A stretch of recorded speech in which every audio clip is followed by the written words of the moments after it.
Yeah. What's wrong, Clem? McCarthy goes, whoa. Can't lateral a horse. Whoa.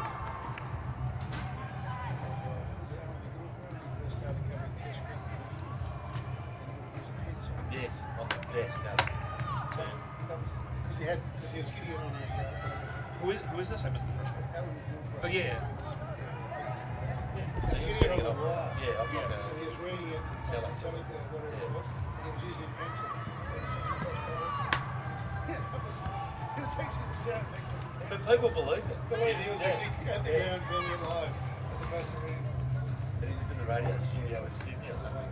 Yeah.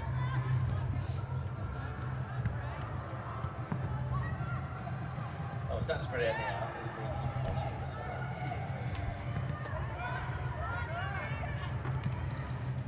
Oh, Robinson's just playing there. Take a shot from goal. It's like it's a true 50-metre long too, not used to that park footy. Yeah. So she'll actually be kicking for about 25. Starts a little left. Good enough.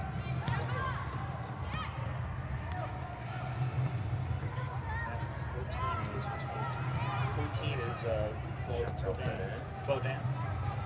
Let's see who has the ball. I think that might be Brandon Cord. Yep, it is. Brandon. No, that isn't. Well, Leah's got the footy with the headband there. Leah Van 7 at 25. She's about 35 meters out. Kick on the way. On that one is doink. So that's Van 7 there. Leah Van 7. So she's dressed. Yeah, with the red headband right on top. I can't see the red headband. So, It's her, and Jackie.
Well, good afternoon, everybody, and welcome to Etihad Stadium here in Melbourne's Docklands on a sunny yet cold, very cool Saturday afternoon here. Welcome to the AFL International Cup 2017 Grand Final for the women here, as I said, at Etihad Stadium. Ian Doherty, your host, and joining me in the commentary position today from the United States of America, Mr. Brian Barish. Good afternoon. Good afternoon to you, Brian. Good afternoon, Ian. Good afternoon, everyone. We're in the great indoors. As you mentioned, weather conditions are perfect outside for footy. They're even better under the dome here in Etihad Stadium. This will be a fantastic game. Canada and Ireland, this is the third time that they have met for the final of this tournament. The only more volatile trilogy that I can think of is probably Liz Taylor's first three marriages. So should be in for a cracking contest. They've started with Brian already. Brian will be calling the game with today, but joining us in the special comments chair today, and a great privilege it is,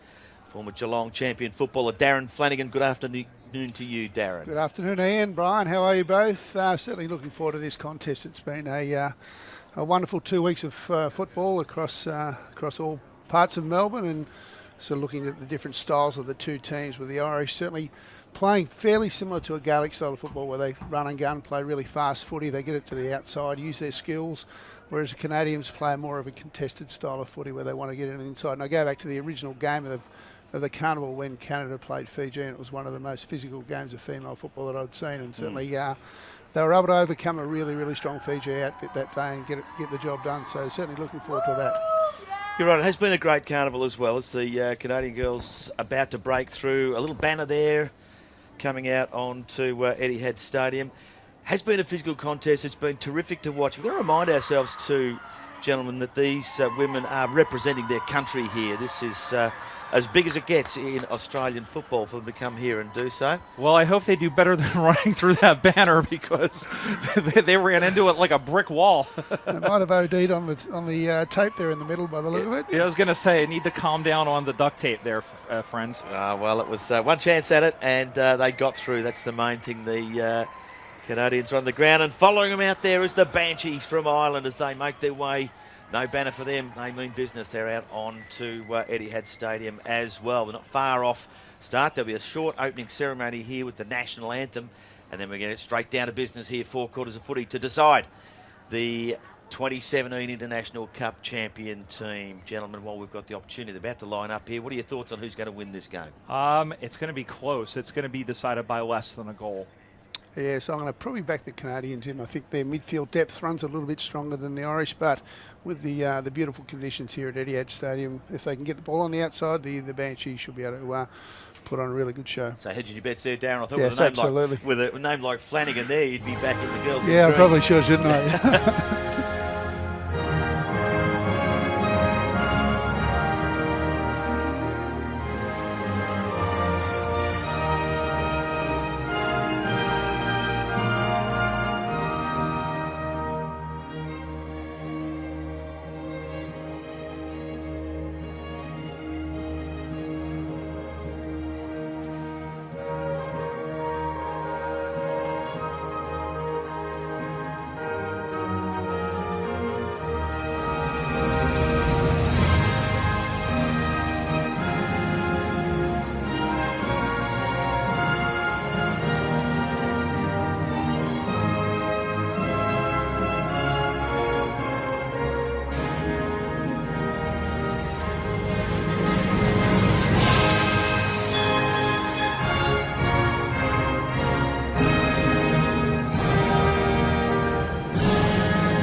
The national anthems of both teams competing here in the International Cup 2017 Women's Grand Final.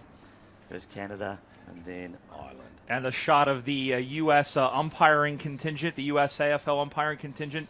One of them, Jonathan Mills, is our emergency goal umpire today. So shout out to them. So not long to go, we're getting a start here, and this is the one we've been waiting for the whole tournament. Really, these two sides have shone out above the rest, and I've got to tell you, I really do like the Irish. I like the way they play their footy, and but I, like you, Darren, think this will be a very, very close game. Well, there are two differing styles here. I mean, in terms of play, yes, but the Irish are a very quietly confident group. They let their skills do the talking. The Canadians have a little bit of a swagger, really, about them. They're not cocky. They're just very, very verbally confident, and it really has taken a lot of teams there by the scruff of the neck, it seems like. Of course, Brian, media manager for the USA, and we understand the rivalry between the Canadians and the US normally. Peanut butter and jalapenos, remember that.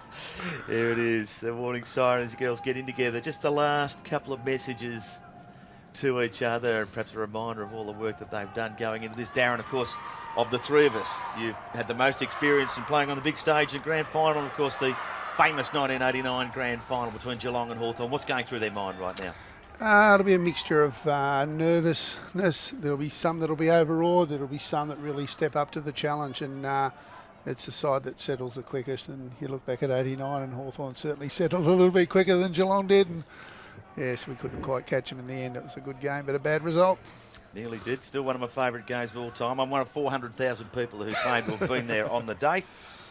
As the ladies taking up their positions around Etihad Stadium here. We're almost ready for a start here in the grand final for the Women's 2017 AFL International Cup. And to get us started here, Brian Barish. Thank you very much. Buckle in, friends. Here we go. Ball in the air. Grand final is underway. Fitzpatrick knocked the ball forward. Chasing after it there was Perry. And we have a whistle right off the bat. It'll be a free kick. It will go the way. Looks like Hillary Perry has the footy. And it's tossed there to, it looks like Amy Legault. So here is Legault, who was the best player of the 2014 Grand Final. Throws that one onto the right, up in the air in the goal square, off hands, ball goes to ground. Moreau gets tackled, stay with the footy, second bite of the cherry. Ball is up, squirts out, and it's picked up there. Ireland looks to go out in the other direction. And bringing it into their forward 50 now. The Northern Lights looking for an opportunity to get into the scoring zone. Obviously a lot of nervous players around there, just paddling it forward. Chance here for Hilmy if she can pick it up, if she's good enough. Set upon by some Irish opponents, and for the moment they clear out towards centre wing. Out to the centre wing, they dig in after it. Picking that one up is Garrity, and then big bump falling down was Higgins as she was put on her rear end as they dive in after it. Up on the wing position, ball is locked in like Fort Knox, and the umpire will come in and ball it up. About a minute and a quarter gone, opening term, no score here at Etihad Stadium. A lot of nerves there with a few little skill errors, but I'm sure they'll overcome them in a short period of time. No, the umpire gets the ball back underway here, just spinning out of trouble there. Moriarty from Ireland couldn't do much with it there. Numbers around this contest, Canada. Everybody diving on it here. I think we're going to see this for the first few minutes until things settle down. Another stoppage here, close to the boundary line here, centre wing, Etihad Stadium. It almost looks like the Olympic diving competition and bordering on a soccer game. Not that much, though, as out of the ruck it comes, and once again, Fitzpatrick is in there, and again, it's wrapped up, and we'll have a ball up. Ireland, both of these teams actually 3-0 through pool play. And then winning their semifinals, Ireland snatching it at the death against Great Britain, Canada with a fairly straightforward victory against the Americans. And very locked in footy, but a free kick has been awarded here. And it will go to the Canadians. And they're going to play on quickly now as they look to go inside 50. High ball, one-on-one contest, almost in and out of the hands. They go out to the near side, trying to corral it there, and then getting knocked off again. There was Duryea. Comes out to the near side. Could have been a push in the back, and in fact it is. It'll be a free kick to Canada, and they'll have a chance here as we take a look at it again. Corrigan in on it, and yes, very obvious on Nicole Robertson. So Nicole Robertson it is. We'll get to see, we saw her in the warm-up there. She's got a decent leg on her here. Distance will test. You're probably going to kick from about 30 metres, a 45-degree angle. It's on its way. It seemed much like it. And so does the goal umpire. And Canada opens the scoring here in the International Cup Grand Final here. Lovely kick, that one, Darren. Yeah, it's interesting to look at the way the midfielders are structured up with Legault, Perry and Hilmy all sitting outside 50, setting up a really strong wall.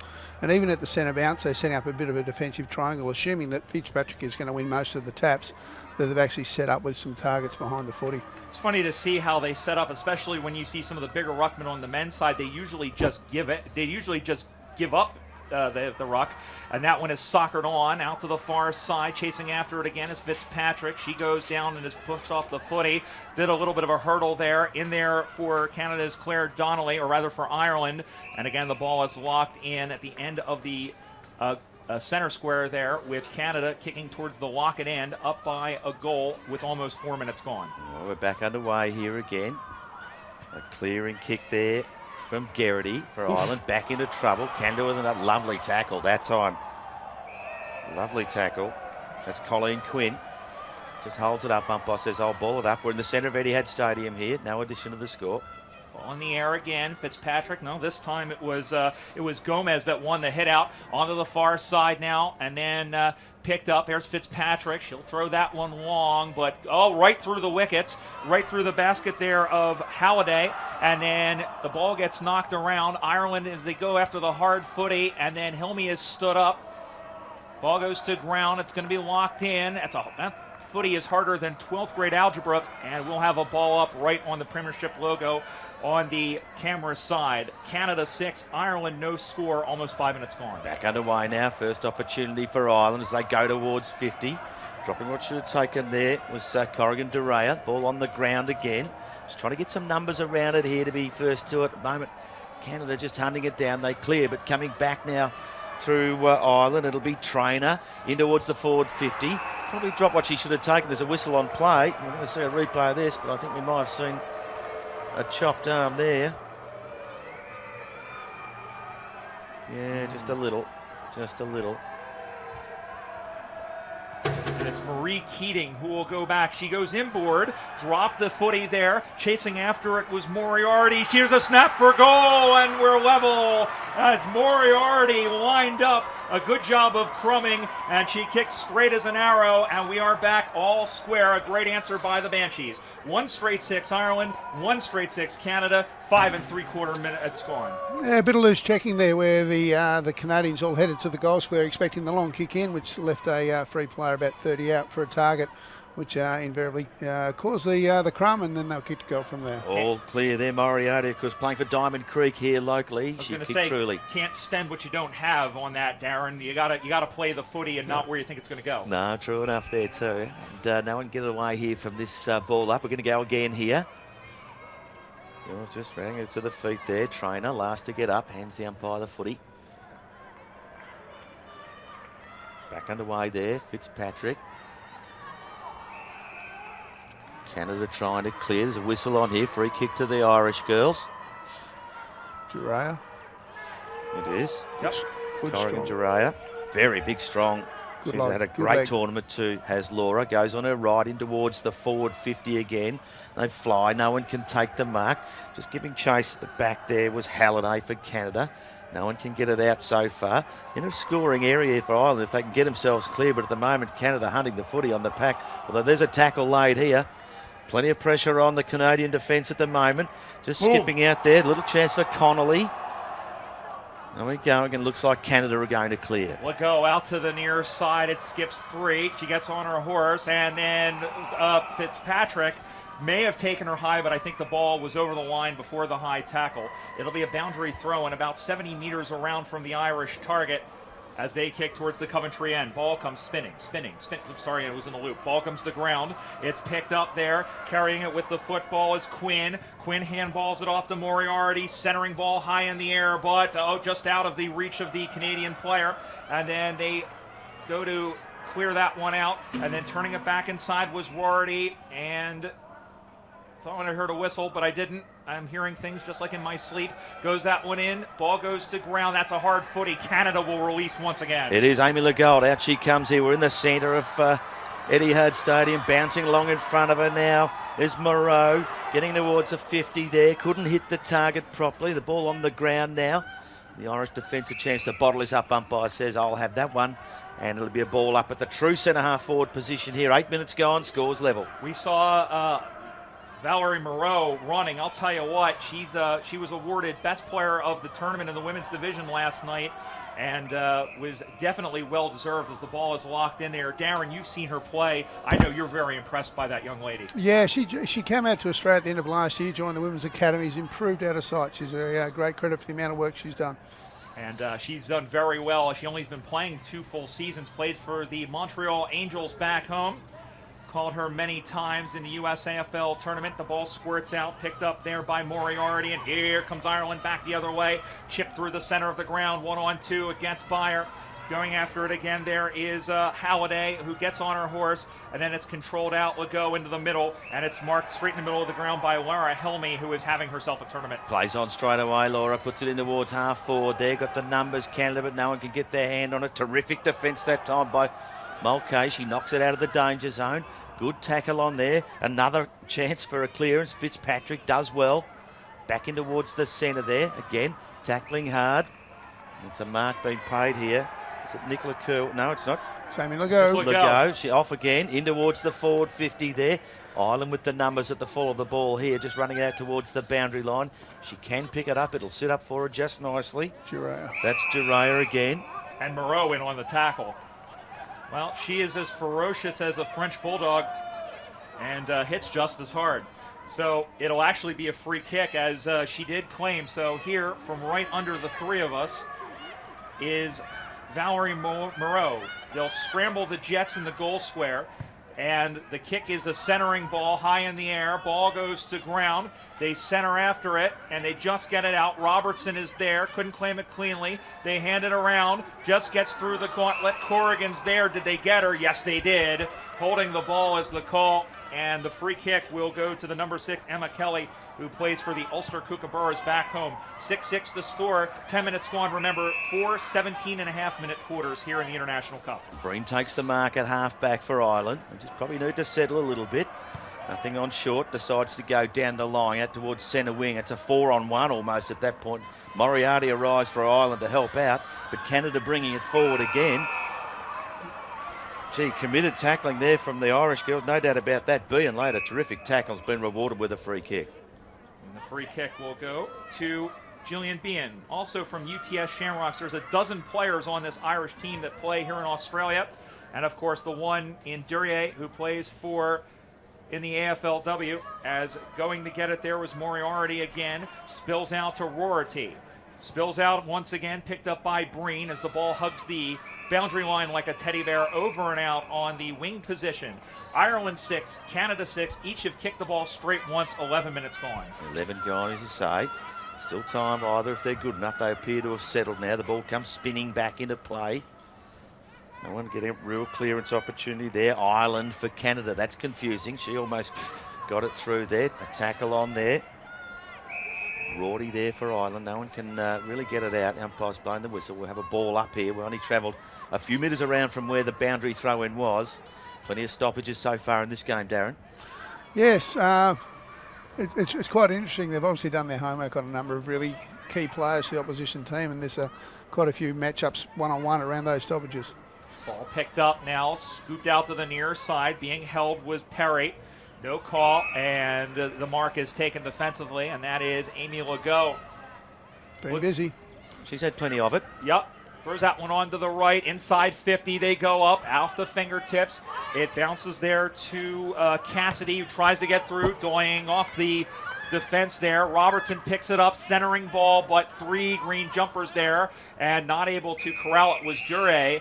And that'll be a good result for the Canadians. The boundary throw-in will come about 7.5 meters around from their target, with the scorers still locked, 1 straight kick apiece. Just around from the behind post here. Chance for Canada if they can. Straight out on the left. Rorty clears. Not a great kick. Marked by Perry. Just the required distance. She wanted to go with the 2-iron and pulled out the pitching wedge instead. She this distance could test. She'll be kicking from about 40. It's going to go towards the top of the square. This is the target, and Rorty marks there for Ireland. So Ireland will shake the Etch-a-Sketch and try and drop something new. They'll come out to the near side, marked nicely by Mulcahy. Don't really see the teams in the International Cup switch the field. Would like to see that a little bit more. Out in the commentary position, Good juggled and marked. Nice mark taken by Bean, who's had a couple. So Bean in the left defensive pocket, she'll play on. Pursued quickly by Gerba, got it away up the wing position, and then marked nicely. Yeah, it's that midfield where they're setting up that the horseshoe or the bubble or the umbrella, whatever you want to call it, but their midfielders are staying out of the contest and getting a lot of these rebound balls back in. It was Halliday's mark. She kicks forward there. Donnelly from Ireland picks it up, a set upon. Couldn't get rid of it. She had opportunity according to the umpire. Moriarty gives it back, but it's a Canadian free kick. Too far out to score. In towards the forward 50. A little action off the ball there. It's going to be an Irish free kick. Fiona Rorty from the Ulster Kookaburras. She's been awarded the kick here at halfback. Little handball out the back to Durea. Kicks into a dangerous spot, it's got to be said. And Canada win the ball straight away there through Legault. She puts a kick in towards goal. One bounce. Oof. Oh, gee. Durea just gets her hand there in time, and through it goes. Yeah, the Irish have freed behind. up. Durea is a +1 behind the footy, and she's been in most marking contests and been the go-to with her really strong leg. Save the day there. Yeah, she's like a soccer sweeper. She's basically an extra player running back in the defense to clean up El Garbage or La Garbage. Meanwhile, out to the near side, it's 7-6 now. Very handy point out to the near side, off the feet there of Wynn, and then kicking that one up the left side and over to corral it nicely was Connolly. So Linda Connolly, who's been a prime mover in this tournament, handballs it around to Trainer. Trainer goes up the corridor. It gets out of the reach. One-on-one contest. Knocking her down was Garrity. And then the cavalry arrives. The ball is frozen just about as cold as Walt Disney, and the ball will be thrown up on that boundary line. Again, 7-6 Canada. They lead by 1 point with about 2.5 minutes to go in the opening term. And we're half forward for Ireland here. We haven't been there very often, it's got to be said. Canada clear again. Little kick out of the air, but out of bounds it goes on the full. The resulting free kick will be taken by Behan from Ireland. Should be looking for something inside that forward 50. Lowers the eyes and honours a lead there. And when Irish eyes are smiling, all the world is bright and gay. Sarah O'Donovan it is. Kicking towards the forward 50, 2 against 1. They did well there, Canada, get the ball to ground. Still they go. An opportunity now for Keating if she can pick it up and get it out there, but boundary line wins and it'll go out of bounds, be thrown in at half forward here. I believe that was out on the full. It is too. We've got a free kick to Ireland. Yeah, they tried to clear it there. I believe that was Willis that tried to clear it, but it's gone out on the full. So here, Ireland with a chance to equilibrate. It's going to be towards the sticks, right in front, and it bounces through. Looked like it took a deflection off a Canadian player and either hit the behind post or just missed the behind post. It'll be a boundary throw and right in the shadow of the Ireland target. Ball comes spinning back into play. What can they do here? Can they try and poke the ball through? Nope, not if Valerie Moreau has anything to say about it. Ball bounces to Gurdy going high in the air, and that one sails out on the full. So Ireland in need of a compass or some other sort of GPS detection device as they are peppering the goals but just missing the scoring targets. Had more time for that one, Deborah Garrity there, Darren. She might have steadied and made a better fist of that. Yeah, a couple of other forwards were suggesting she may have passed it off. We're back into play here. First to the footy again. Plenty of numbers around this. Can't see them getting it out. They're fighting pretty hard for it, and they're playing for their country here. They mean business. They're playing for keeps, no doubt about that. There'll be a ball up here just outside the forward 50. This is the rubber match. This, of course, the third time that the women's division has been contested here at the International Cup. Ireland beat Canada in 2011. Canada returned the favor over at Punt Road Oval in 2014. And this is for the ultimate showdown of ultimate destiny as the ball is locked in on the half-forward position from the Irish point of view. Ball goes into the air. Fitzpatrick got a hit out, not to advantage, and the siren goes. Well, a very nervous opening 17 and a half minutes, but a very entertaining one. The scores at quarter time. It's Canada 1-1-7, Ireland 1 straight 6. Still all to play for and still plenty of time. And the goal kickers for Ireland there. Moriarty was the only one. And, of course, for the Northern Lights Canada, Nicole Robertson kicked the opening goal of the grand final. Seems like an eternity ago now, Darren. Yes, it's interesting there. You Canadians have done a fair bit of homework on the Irish, and the combination of Fitzpatrick and Quinn, which was really effective in the semi-final, has been shut down. They've got Hilary Perry playing on Quinn. Vivian Nguyen. Nguyen is playing on Breen. Breen was outstanding on the wing during the week, so she's playing a really close checking roller there. And they've actually brought Leah Van Sevenet out onto the ground to play on Laura Durea, so she's actually having like a defensive forward role to try and curb the influence of Durea, who's been outstanding. Just to keep her accountable, is that +1 behind the football? Absolutely, and Leah's a big, strong player who can compete really well in the air and put on a tackle if she has to. Of course, Leah Van Sevenet, not just the Hamilton Wildcats, but also the Eastern Devils the Victorian Women's Football League here in Melbourne. Yes, missed Wednesday's game with a really badly sprained ankle, but she's strapped it up and she's out there having a crack today. Yeah, and she's very good. She plays fantastically for the Northern Lights. Actually did double duty back in 2015 in the Parallel Cup, as she won actually best on ground in the development game and was one of the best on ground in the seniors. There you go. So, gentlemen, who's got the better of this game so far? For me, it felt like Canada were probably on top for most of that. We certainly didn't get a lot of inside 50s for the Banshees. And structurally, they set up really well, like the horseshoe or the bubble they've set up outside 50 and the repeat entries through Legault, through Perry and through Hilmy have been really, really effective. Ireland hasn't been able. They have to use their hands and run the ball a bit more. At the moment they're just banging outside 50. It's coming straight back in. So what are the coaches saying? Pat Levy and Brendan Kelly from the Banshees, and of course Jason Arnold at Canada. What would they be asking their girls to be doing in this second Well, I quarter? think the Irish need to play a bit faster. I think they're actually stopping, going back and kicking to that line. And you mentioned before a 4-on-1.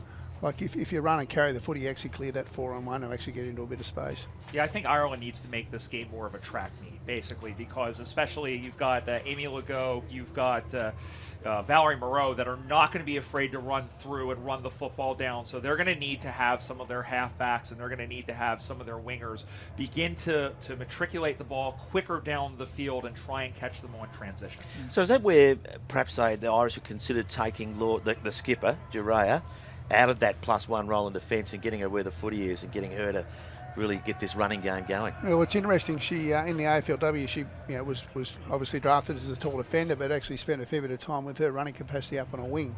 6'10" side, a little bit more space. She competes really well in the air. She's a great target. That's certainly something they put her as an inside bit. And she's played a fair bit of ruck as well. Just seems to me you'd put your best players where the footy is. Yeah, that would make sense. Yeah.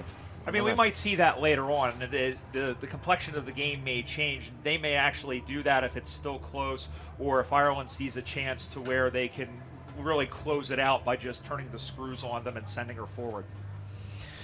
So it's Canada here at quarter time in the 2017 International Cup Women's Grand Final. Canada 1-1-7, leading Ireland just the one goal. A 1-point ball game at the moment. We're here with Brian and Darren, and we're just talking about what we can do here for the Ireland Banshees to get themselves on top here. Of course, the defending champions, Canada, the Northern Lights, the 2014 winners, the last time we had the International Cup. They seem to be getting more inside 50 use of it, but haven't turned that into a lot of result on the scoreboard. What have they got to do to just turn the wick up on this a little bit? Oh, they've got to get a little bit better around stoppages. The number of times Fitzpatrick's got a hand on the footy and they haven't cleared the ball.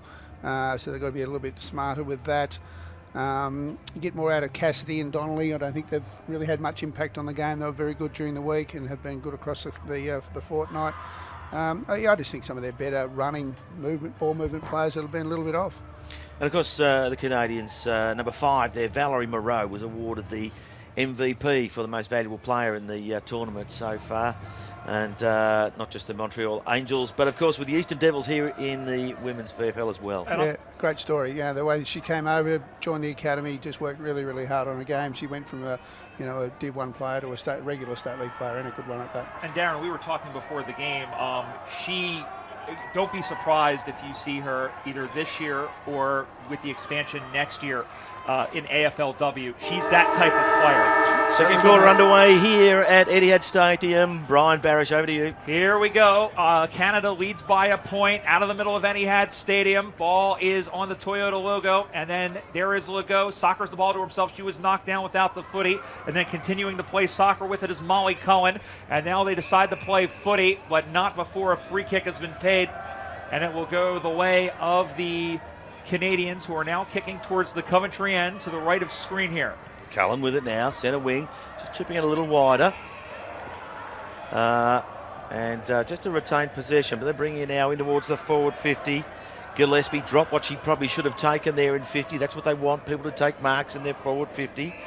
In there was Quinn for Ireland. Umpire says not going to get this one out, and we'll have a ball up at half forward for Ireland. Desperately seeking a score here early in the second quarter. We're desperately seeking Susan, one or the other. Ball bounced off a couple of shoulders. Ball goes to ground. In there quickly there was Dure again, or check that. That was the 18, who is Marie Keating. The umpire crosses his arms like the Monsignor. He calls for it. 40 meters from goal, 45 or so. Ball goes in the air. Ireland trying to go as Keating centers the ball high in the air, tracking back but going through the arms of Garrity. And then Canada tries to release, kept in by the Irish. She's got a target here on the near side. Just overcooked the kick there, looking for Mulcahy. She gets it, turns for it, kicks in towards the sticks. It bounces 2-on-2 contest. It's going to sit up nicely for Perry, for Halliday, up on the near side. She was taken down, and a free kick has been awarded for pushing the back as Halliday picked it up, and then she was taken down with a fresh air shot. And so it'll be a free kick for McCann. Just off the ball there, Deborah Garrity being taken from the field with what looks like a leg injury just out of that last contest. Olivia McCann, almost an impossible angle here. She's made a reasonable fist of it. In fact, she hasn't, and it's gone out of bounds on the full. I was looking at the angle there, and it actually looked pretty good, but she's missed a lot there, an opportunity wasted. It was bring it back in. It was like one of my Aunt Becky's cookies. It looked pretty good coming off the boot, but crumbled into nothing at the end. The old Aunt Becky line. It works every time, Brian. Out to the near side, and a nice mark taken by Legault, who got away from her defender like a bad case of fleas. She's going to run off the footy, kicks that one up on a string, just off the fingertips of Kerwin, who had a big game against the Americans. Throwing it right back at them was Mulcahy, but right into a defender, shaking free, and then riding her like a horse there was McGain.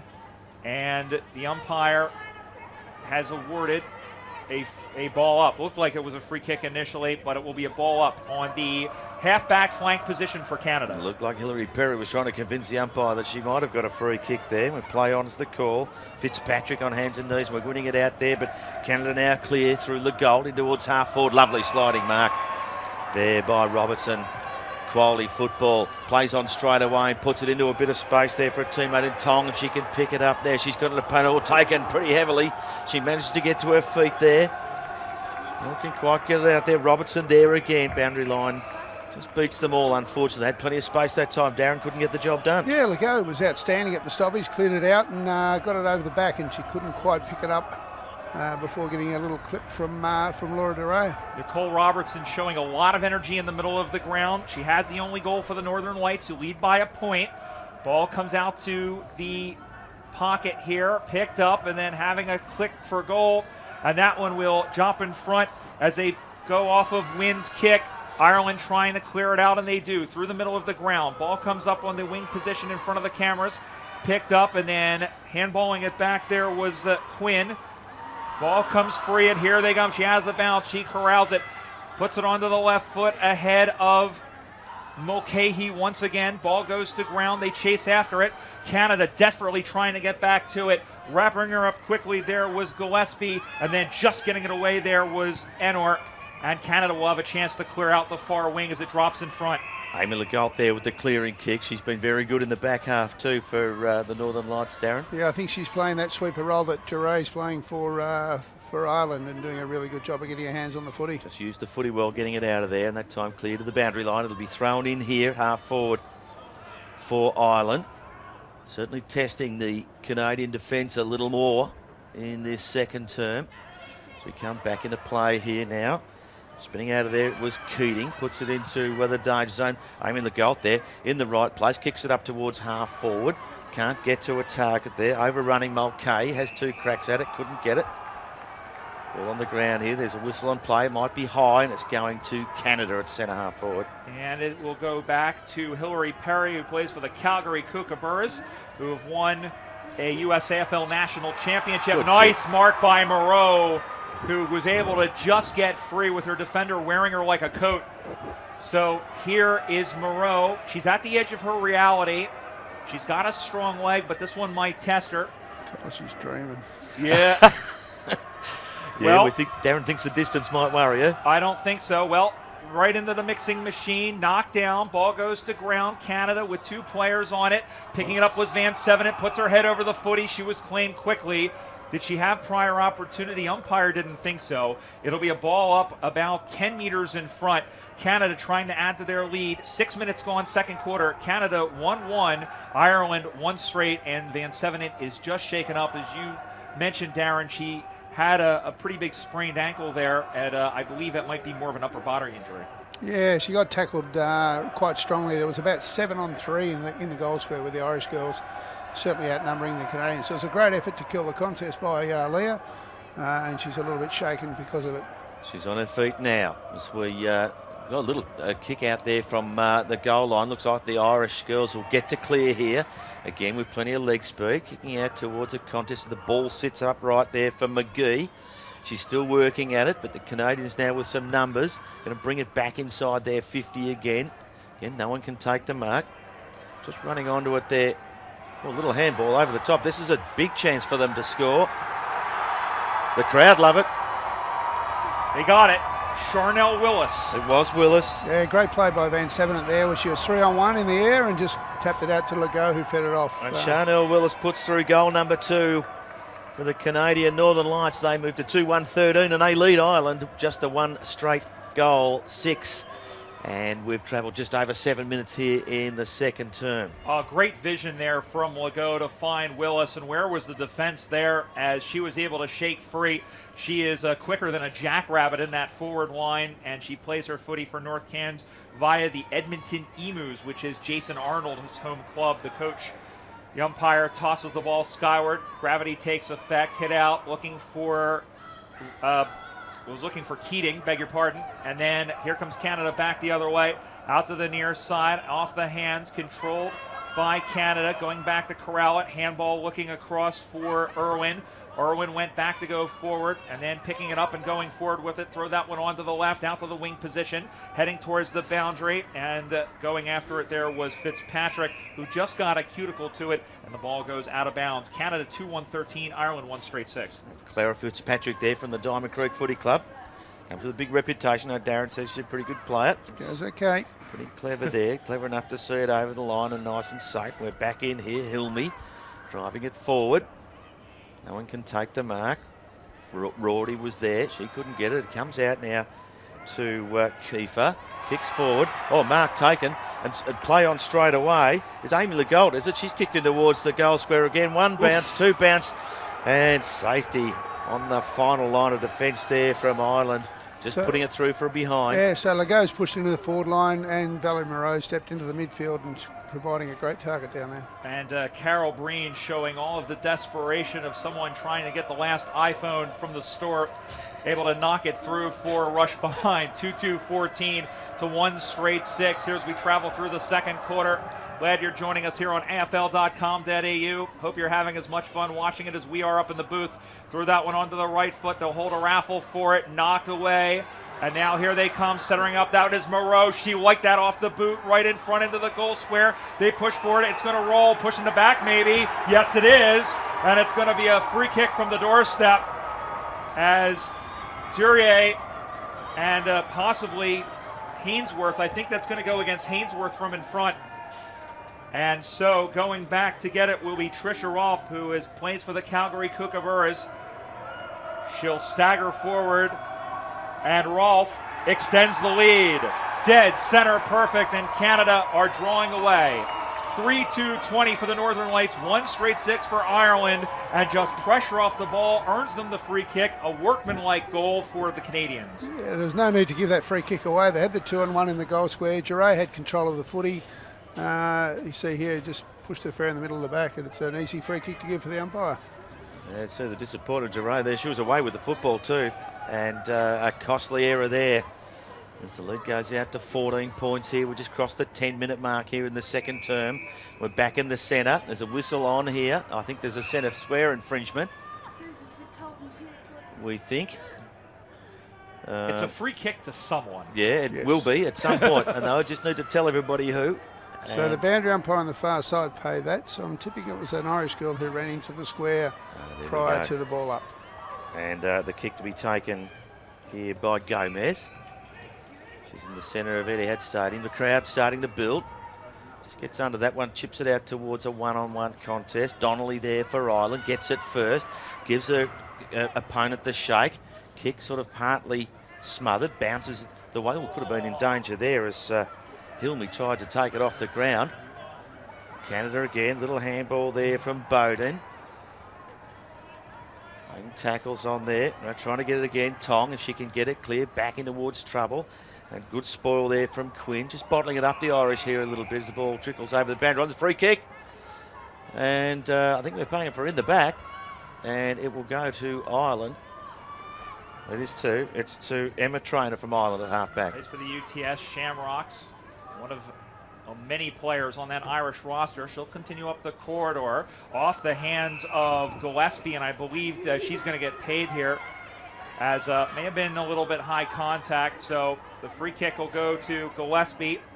Aislinn Gillespie plays for the Ulster Kookaburras, another team that is well represented here on this Irish side. Kicks around the corner. Yeah, she's now Stevie Johnson from centre wing, which is a bit unusual. It's the Gaelic kick. The Gaelic or the rugby kick. Goes with the Gary Owen, speaking of which. Ball goes to ground, staying with it. Might have been an undercarriage tackle there for Quinn. And the ball is locked in for a ball up and a free kick. It's been a high tackle. Thank you very much. So going back to take it will be Colleen Quinn. She's probably 2 kicks for goal as Ireland trying to claw their way back into this game. Quinn just honouring a lead, hitting it up. Just couldn't quite hit the target. There was a good lead by McGee. She's under pressure and the ball just trickles out of bounds. I think I'd rather that kick to go inside 50 and put a little bit of pressure on the back line as opposed to the boundary side here. They've got to keep hitting that hot spot, haven't they, Dan? Put some pressure on this Canadian defence. Yeah, you don't want to get too cute, and Ireland is in danger of doing that. Here is Moreau. She has another possession. Goes into the center of the ground. One-on-one contest. Giray used her hip to give her a little bit of room, but dropped the pill. Handballed out. They're going to come right back from whence it came. Juggling. Mark taken. Nice mark taken by Behan, and she'll go back. Well, I think she's just looking to get some organization here as the bees buzz around the honey pot.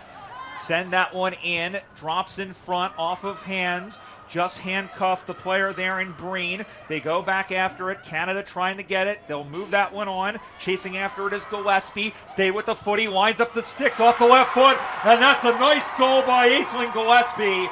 Able to run onto the ball, threw that onto the left foot, which is her right foot, and draw the scores a little bit closer. Ireland gets their first goal of the quarter. That takes them to 2 straight 12. It's back to 8 points. Canada 3-2-20.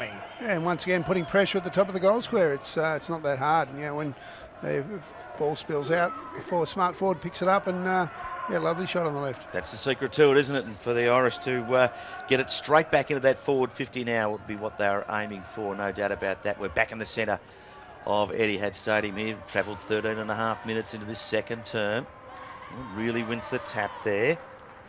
Quinn was there.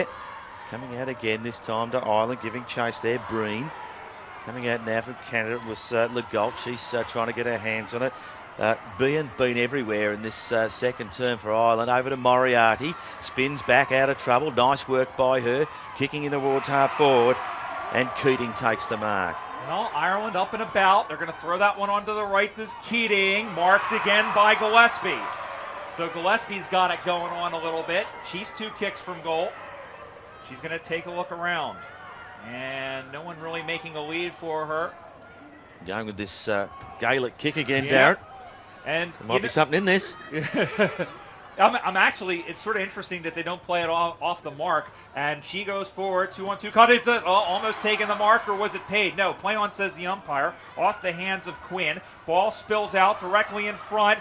She picks it up. Oh, went for the kick and got all sorts of divots. She's going to have to replace those, and Canada will have a chance to release up the left side. They do. The kick probably not on target. Oh, she might have been off there. She's going to hold it up there. Can't quite see who we've got.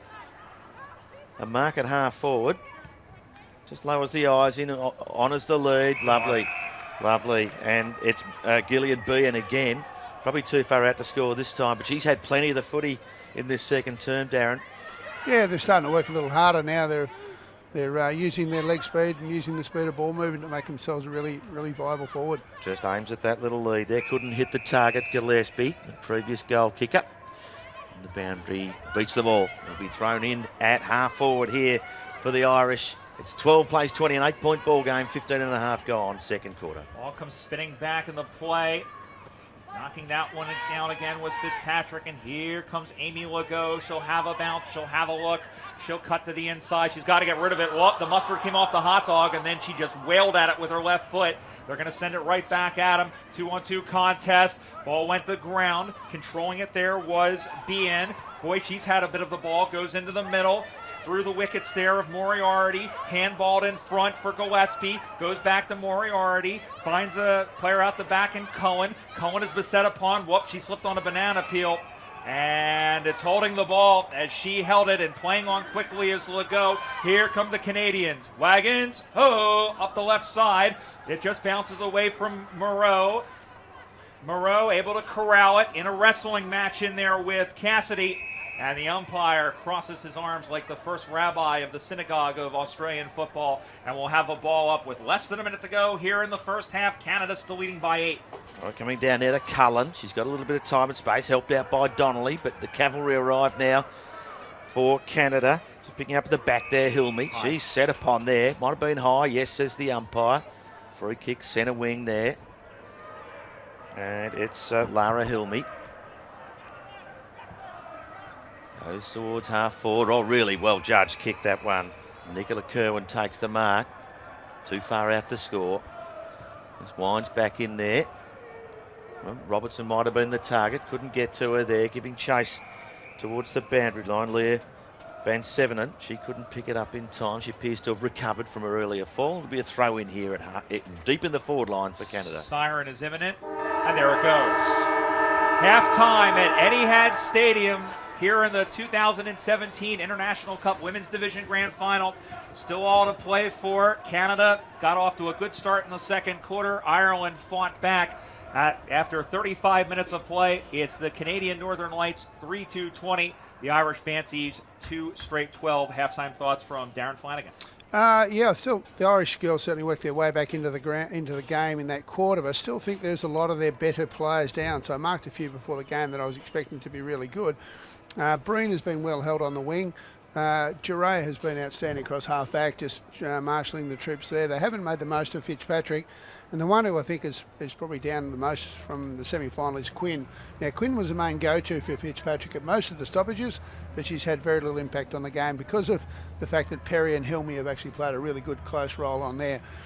For the Canadians, their best players are their best players today. Yeah. So Moreau, Legault, Perry, Hilmy have all been really good, really productive around the ground. They've got the ball through the midfield into the forward line really quickly, put a lot of pressure on the Irish defence, and when your best players are your best players, you invariably go okay in the game. If you've watched enough of the tournament, you can see there is a little bit of a step up in class from teams such as the Americans, who are having trouble controlling Legault and Moreau and Perry and Halliday.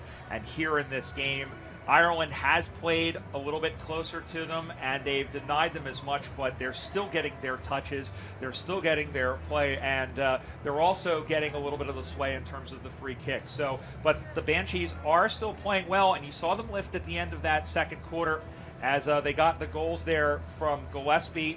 Well, we got the one goal from Gillespie, but they are they just got to be a little bit more thrifty. They need to be a little bit more. They need to complete their plays more inside attacking. Yeah, too many times they kick to the pocket. Like there's, even after I spoke about it last time, there's another little chip into a pocket. They're not listening to. No, well, they're not listening. But that's a really hard. Even if they do convert a really hard pass into a forward pocket, it's still a really hard shot for goal. They're better off putting it to the top of the goal square, creating a shit fight, for want of a better word, and then the ball will spill out and you'll actually get something, whereas opposed to just trying to be a little bit too cute in mine. Yeah, and look, if partly you blame the girls that are leading out into those pockets, really not the right place to lead. You've got to make some space, get some space created in front of them, and that's where they've got to lead at least, or get the footy into that hot spot there, no doubt about that. And when they did it, they looked pretty sharp. So, yeah, I don't know, boys, the Canadian girls there. Amy Legault, really impressed with her work rate there, starting as the +1 at the back there for a little while, then moving up through the middle. Got plenty of the football and uses it really well. Yeah, both sides of the body, really strong on both sides of the body. She's a good player. She's the best player outside of Australia. I mean, and I still think that's the case. Moreau is giving her a little bit of a run. I mean, she did get best player of the tournament. They didn't have to rely as much on Legault in this tournament to get to where they are. Moreau has stepped up. Perry has stepped up, as we've said. And there's a lot of really good bit players around there. Brandy Corrigan, an inspirational player. She's mostly deaf, and she plays very hard at the footy in the middle of the ground. Footy, as we mentioned, that's a pretty hard game to play as is, but she's been really well. Nicole Robertson has had a fair bit of the ball through the middle, and she is very tough around the footy. So the Canadians have a lot of weapons, and they haven't had to rely on their stars as much. Their ensemble players are playing just as well. All right, we are going to take a very, very short break here. It's half-time in the International Cup Grand Final for women here. Just repeating, it's an 8-point ball game, Canada leading, and we'll be back with the second half right after this.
Welcome back to the second half here of the AFL International Cup 2017 Grand Final for women here as the players are broken from their huddles here. And it's an 8-point ball game. 3-2-20 Canada leading Ireland 2 goals straight. 12. Ian Doherty here. Joining me in the box, Brian Barish from the United States of America and from Geelong. Catamatide, as a matter of fact. Catamatide originally. Darren Flanagan, gentlemen. We're about to get underway. Any last changes to your tips? No, I don't think I made one. Well, that's a nice save. But I just said it would be close. we're back underway here. Fitzpatrick can do the ruck duties for Ireland. You're going to get out straight away. Moriarty couldn't take the handball. Bursting through there was Breen. It's a whistle on play. And a free kick to Canada. Here's Legault. Amy Legault looks around, throws that one onto the right. Pretty good kick. One-on-one contest. Juggled and marked nicely. Great concentration by Baudin. So Chantal Baudin will look around. She's 2 kicks from goal. Sends that one into the hot spot. Overkicks everybody. Out the back goes Hainsworth.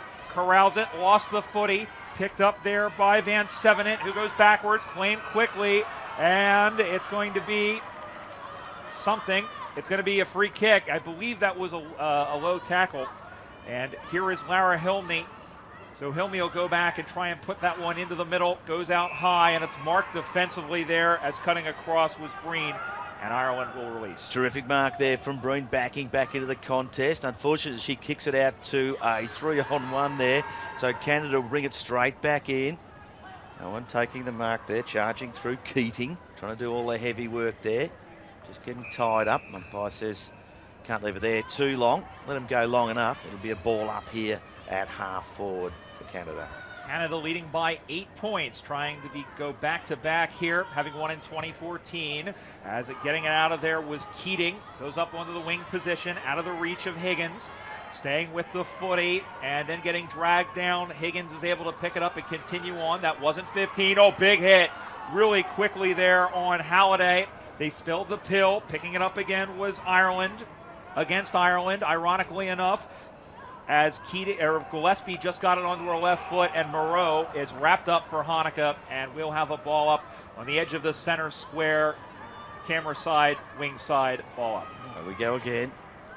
We'll get it quite clear there, Fitzpatrick.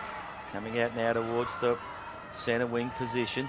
Pretty desperate stuff there coming through Amy Legault. She's had a real impact in this game. Kick doesn't really do any damage there. Moving in a half forward.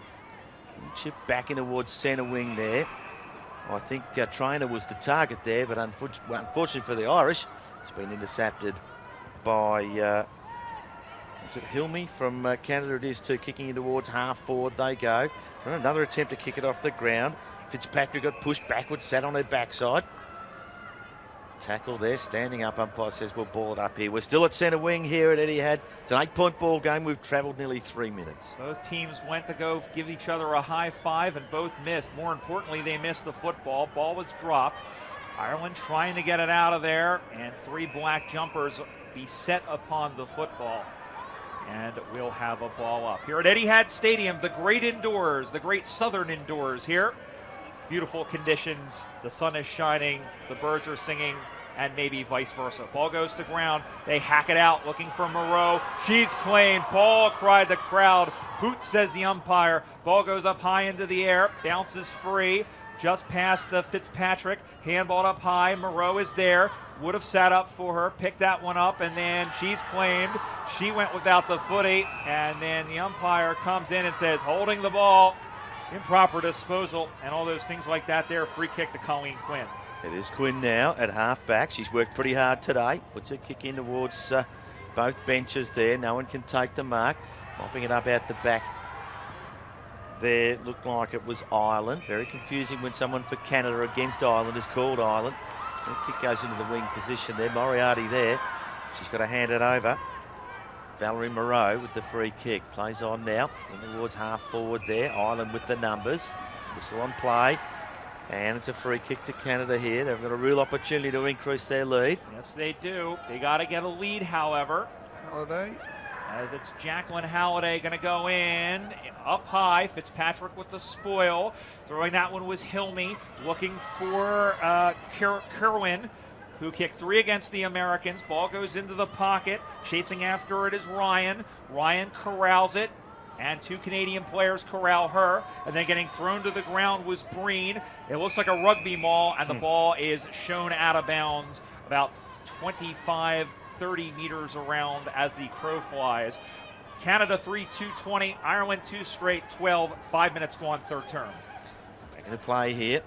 Irish defence under plenty of pressure. Rorty was there. She's played well in the first half. They're really being tested at the moment, the Banshees. There's a tackle on there. Looking for a holding the ball decision. Umpire wouldn't have a bar of it. It'll be balled up here, just inside the 50. The Northern Lights from Canada still in attack. Coming down there, plenty of Irish people around there stopping that kick. Rorty, she's tackled as she kicked it. Turnover now, the ball comes back in towards the forward pocket. Robertson not able to get her hands on it that time. It'll be boundary throw-in right behind the behind post. We talk about all the weapons that Moreau has. She also is a very, very good crummer. She is faster on that than I am on a very expensive piece of cheese. As the ball comes to ground, I like my cheese. What can I say? Oh, that could have been a high tackle. She ducked under it. Umpire was okay with that. Throwing it in the middle was Perry. That was Bodan. Ball bounces free. Rolfe is claimed. She didn't have any opportunity. Ball spills 3. That's a checky. It goes across the face, and it's there for a behind. Gee, a pretty good kick from Hilmy there under pressure. One step, nearly threaded it through, Darren. Yes, big hit on Moreau. Just as she tried to grab the footy, I think Laura Juraya gave her a nice little shirt front down the middle, which sat her on her backside, and she's tough. Hilmy she's up and about. I was going to say, Hilmy had a big game against the Americans. She dominated the defensive back for against the Americans, and she hasn't gotten as involved now, but she's getting there. Sarah Corrigan now with a kick in towards the square. Robertson just dropped off the back of the pack there. There's a whistle on. It's an Irish free kick. I think she pushed off is what it was. Go to Hainsworth. She gets it away there just to get the Irish out of trouble for the moment. Nice mark there by Clara Fitzpatrick. She goes short. Darren, I know, wants her to go a little longer than that. She's forced to chase her own kick and lay a tackle again. Just off the hands here. You feel like there's a little wave of momentum coming Canada's way at the moment as they approach the 50 yet again. Oh, kick in there towards Robertson. She's one out. What can she do here?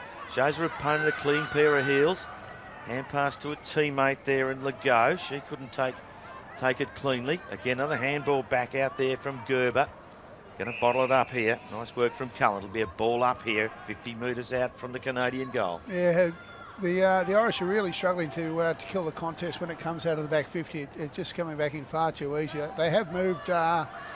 It was at Quinn forward. They've taken her out of the midfield and pushed her forward as a target, which may help their competitiveness down there. Clean pair of heels, but not a clean pair of hands as Keating releases. They'll try and get a little bit of room here. Oh, big tackle thrown to the ground. That's got to be holding the ball, and that will be any day of the week.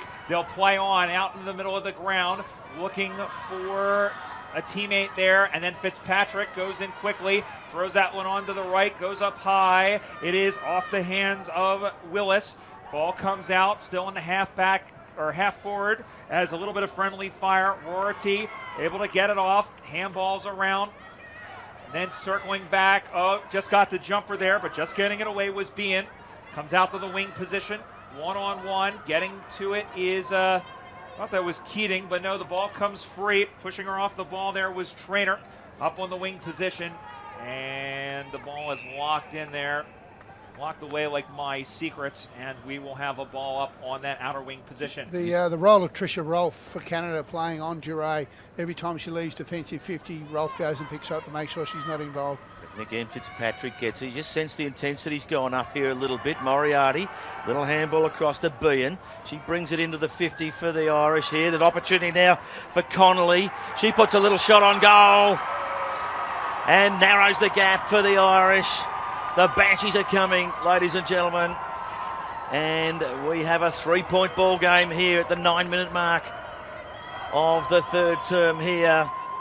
It's Ireland 3 goals straight 18, trailing Canada 3-3-21. Just against the turn of play there, Darren. Terrific conversion. Yeah, once again, just created a contest at the top of the goal square, which ball spills out. Smart forward picks it up, kicks the goal. Boy, footy's a funny game. Canada just completely controlling everything, had the ball, had the possession, Ireland, a couple of plays down, they go right down and score. So back to a 3-point game, 21 plays 18. About 8 minutes to go here in the third term. Ball is locked in there. Fitzpatrick put Hilmy in a half Nelson. And the umpire says, give it to me, baby. And we'll have a throw up. Ball goes into the air, knocked forward, knocked backward by Kilpatrick. As the crowd is getting high in voice, here it comes to Moreau. Big spoil there, smothered and covered like Waffle House hash browns out to the near side. Picked up by Dure. Second effort, third effort was pretty good. Comes out to the near side now. That one is soccered off the ground. That was more like a collision. Going after the get it, and then picking it up was Rorty. Couldn't get to it, and then everyone comes in, and we will have a ball up on the outer edge of the goal square. Still 3-point lead with about 7 minutes to go. Did well to bottle it up there too, Rorty. It's coming back out there. Moriarty now with her nose over the pill. She couldn't pick it up. Just feel like the intensity's gone up in this contest a little bit there. Breen was in there for Ireland. Umpire let him go as long as he could, but he's going to ball it up again here at half forward for Canada. Here we come. Half forward, half forward right in the middle. Ball goes to ground as trying to go through her legs was Cullen. Squirts out. Ireland comes up the far side now. Going after it is Dure. Overran the footy, but they're in support, and Corrigan with a lot of pressure there on Quinn. Sent into the middle. Oh my goodness. What a nice pick by Cullen. Who will look around, goes for the handball, gives it off to Ryan. Ryan looks inside and gets free. Canada does a great job of defense, and they'll be able to release. They bring it out once more towards the centre wing position. Numbers here in the contest for Ireland. Rorty. Ball to Trainer, goes forward again. Boundary line looming here. I think the Canadians will be pretty happy to see it over the line, Darren. The momentum's just shifted in this game in the last couple of minutes. The Irish have got a little bit of fast footy happening, which is what we've been expecting from them all game, and it's certainly putting a lot of pressure on the back half. It's like the tide at St. Kilda Beach, a little this way, a little that way, and that's what the quarter that we've had. Similar to the second quarter, Canada dominated for most of it, and then Ireland all of a sudden came about to get a goal. Throwing that one onto the left foot, there was Trainer. Goes high into the air, one-on-one contest. It falls to Higgins, and just able to get it out of there was Canada as the ball skittles across the middle of the ground, and Kerwin did a good job to use her feet to control it. She was taken down. The crowd wanted a call. They will get absolutely nothing. Sent in looking for Robertson. Set up nicely there on the 2-on-1 for Ryan, who got a paw to it. Comes to ground. Robertson forgot the pill, and then she was taken down, or checked that was Baudin. And she didn't have the footy. It was the call, and Flannery probably a little bit unlucky. That's Baudin in towards the forward zone. Robertson the target, just gets her on the half volley. She's got two opponents, goes to ground, and when you do, you're off and out of the contest here. Umpire's letting it go as long as he can. Yet again, he's given them every opportunity today. Super effort by Robertson there, twice outnumbered, managed to kill the contest and get a stoppage or a free kick for their team. Back in the air again, Fitzpatrick, first use, coming out to Canada here. One shot towards the top of the score there. Van Sevenen, she's working hard to pick it up, coming out there now to Kiefer. No one can really get a shot away here. Baudin, she's still there, Laser Shepherd. Hilmy, in towards the top of the square now. Oh, it killed it, almost killed it there, just coming out there. Van Sevenen gets her hands on it, but it's put through. Is it for a behind? No, it's hit the behind post. So no score. 13 and a half minutes gone here in the third term. It's 18 plays 21, Canada lead. I didn't see who whacked the ball backwards, but that was not a very good decision as the ball comes spinning back in the play. Probably like my decision to take karate lessons for 10 years and not get my black belt. Meanwhile, out to the near side, just got it out as that one is paddled along. Oh, big hit, thrown to the ground there. Big hit by Willis. That was a bigger hit than... well, the Game of Thrones trilogy, I would say. And well, that's not a trilogy. Like a deer in the headlights there, Donnelly. Pretty much. So, ball will come up right on the 50-meter paint, right in front of us. Knocked down there by Gomez, who's done a good job in the ruck. Very understated job as Fitzpatrick is able to get it out, and then just a nice kick on the outside of the boot. A nice mark taken, a juggling mark taken by Behan, and here comes Ireland up the corridor trying to take the lead. Behan with the footy yet again at half-back. She's had plenty of it during this contest. It's it to a teammate there, and Quinn, who's worked hard as well. She just couldn't release it there. Ball to ground, and a pack forms on top of it there. Corrigan was there for Canada. It'll be a ball up. Back in there as Fitzgerald arrives late on the scene, but manages to tap it down. Now lays a tackle. She's working pretty hard. Umpire says she had prior opportunity, and it'll be a free kick here to Ireland. Fitzpatrick at centre wing. If it was prior opportunity, it wasn't a whole heck of a lot, but in any event, they won't complain about that, will the Irish. The mark taken by Keating. Had a little bit of the foot eight, throws that one on to the right. Again, those sidewinder kicks high up in the air, off the hands there of Connolly. Ball goes to ground, and just looked like she was going to break away there was Breen. She was taken down afterwards. It spills out. What is that? Gillespie almost had it. And then everyone dives in. Canada able to get to it. Gillespie had it. Tried to throw a worm burner at it, but the daisy cutters were stopped. And then everyone hard at the foot eight as they are diving in from everywhere. A little bit of pushing and shoving. Umpire will call for it. It's at an acute angle. It's about, we'll say, 35 meters out. Canada clinging to that 3-point lead. They go again. Looks like Canada has that cling to this lead. Trying to clear here. Can't get it quite out yet. Hilmy working pretty hard there. Moreau in there as well. Bottle it up again. The Irish have done well to just kill that one and keep it inside their 50 for now.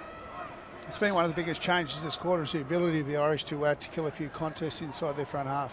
And it's really given them some momentum too. 3 up that time. Allowed that one to happen. Out of bounds it goes. It'll be a boundary throw in here at half forward for Ireland. Seen that a lot in the women's game. There is a lot of close-in packs. When the ball's on the ground, there's usually about half a dozen players going after the footy as the ball comes spinning back in the play. Wow, that's a really high toss. I can't toss the ball that high. Ball goes to ground, and then picking it up is Moreau. And Moreau getting out of there like a house on fire, but right to 2 green jumpers. Squaring up and putting that one in is Breen in front of the goal square. They try to get it out to Canada. They do for now, but only as far as Donnelly. Donnelly will drop the foot eight and a free kick. Believe she was taken down without the foot eight, and it will go to Claire Donnelly. Well, without it, she had her arm. And let's just see Donnelly. She was caught with the footy at the other end here before. Plays on, little chip out towards the square there. But they're not able to hit the target. And Moreau has the football for Canada. She's looking to get it out of there as quickly as she can. Tries to play boundary side. Rorty in front there for Ireland. Couldn't get both hands onto it. Connolly there again. Or Donnelly, sorry. Trying to come out here. Plenty of intensity from the Banshees in the last few minutes here. Rorty again picking it up. She's worked very hard when the ball's been on the ground. Umpire stops them up there. We'll have another ball up there. She's got one on the back of the head there. And there's the siren for 3/4 time as Rorty holds her head there. And what a game we've got here. The final quarter on its way. Canada 3-3. 21 leading Ireland 3 straight 18. The goal kickers here. Should review those for the Banshees. That's Ireland, Connolly, Gillespie and Moriarty. And for Canada, Nicole Robinson has one, Tricia Rolfe the other, and of course the third one was Charnel Willis. 3 goals apiece. Gentlemen, who's going to win this? The team that kicks more goals. I mean, well, so you've done the maths there, Brian. I know. Listen, I'm not here because I'm just another pretty face, because Lord knows I'm not even that. But well, here's the thing. This is one of those games where goals are at a premium. And all 6 goals, I mean, we've had a couple that have come off of free kicks, but all of them have been really, really scrappy and really well earned. And that's all it's going to do. So this is the sort of game that's going to turn on a mistake. It's going to turn on a pack mark, on possibly a call that could go either way. So it's still all to play for, and in this sort of game, you never know what's going to do the job. So, Darren, there's a real lift in intensity in that quarter. I think we all noticed that, but there seemed to be a shift in the momentum about halfway through or late in that third quarter back towards the Irish girls. Yeah, their ability, like I said earlier in the quarter, but too often they were kicking the ball outside 50 and it was coming straight. But again, they weren't able to halve or break that even with that contest. Whereas the second half, they, by moving by moving Quinn forward, I reckon that made a difference. Her competitive efforts were fantastic down there, and that put Keating into the midfield with a white headband, and she got really active as well. I still like to see a little bit more from Breen, a little bit more from Donnelly. They're really good outside runners. Even Cassidy, who hasn't done much. Gerard's been well held. The job of Tricia Rolfe on her to curb her ability to link up and get the ball forward has been fantastic. It'll come down to if the Irish can play their fast footy, they'll get over the top. They'll run all over the top of the Canadians. But if the Canadians can bottle it up and play their competitive brand of footy, set up a really strong defensive wall outside 50, and keep the ball in their front half for as long as they can, I reckon that they may just hang on. Yeah, and I hear what you're saying too. We see that now when the Irish get going. They really love the work rate. They have Colleen Quinn and Gillian Byrne for the Irish there too, doing a lot of the real hard physical stuff in and under. And it's really got them going late in that third quarter. And the Canadian defence looked really shaky when the ball went in fast. The one-on-one, the two-on-twos that they managed to get the ball in there quickly, they just looked, under enormous pressure. And I think if Ireland can continue to pump it in to an unstructured forward line, but really quickly, then I think they'll create enough stoppages. So is that the message? Is that the message Pat Levy and Brendan Kelly be giving the Irish girls here at three-quarter time? And what do you think Jason Arnold from Canada will be saying to his girls? Well, he's still going to rely on his best players, and they've been on ball all day. They've had no rest, whereas I think there's still a few legs left in the Irish. So Jason Arnold will be saying, right, let's slow it down, let's kill the contest, let's set up a really good defensive structure, let's keep the ball in our front half. And the work rate of someone like a Robinson, where she's been able to go up against 2 and 3 extra defenders and kill the contest and keep the ball in there has been fantastic. Whereas the Irish, they've just got to get the ball on the outside and go. Yeah. Something that has to be pointed out is that consider the fact that these two teams are playing their 5th game of footy in 13 days. Boy, do they both look fit. And now they're playing on a very big and hard surface as well. There'll be additional nerves. Right now, the fuel gauge in both camps might be pointing more towards the E than the F, you'd have to say, Darren. Nothing like a Red Bull to get them going, though. No, but just on adrenaline alone. It is, of course, the grand final here of the 2017 International Cup. And really it is to be decided during the next 17 and a half minutes here. The 2011 champions, the Island Banshees, playing in their 3rd consecutive International Cup grand final against the 2014 champions. And the defending champions at that, Canada, the Northern Lights. And they're ready to go, the Banshees. They're out and in position waiting for their opponents to arrive. They've cleared out pretty early, Darren. Yeah, I think they're on time and the Canadians are a little bit late. Fashionably late, as the point of fact. I mean, and I mentioned it at the top, there's a very quiet confidence about this Irish team. They almost have the efficiency of a German car at this point, because that's all they do. They come out, they do their job. Canada, a little bit more flash, and you're seeing a little bit of both sides here.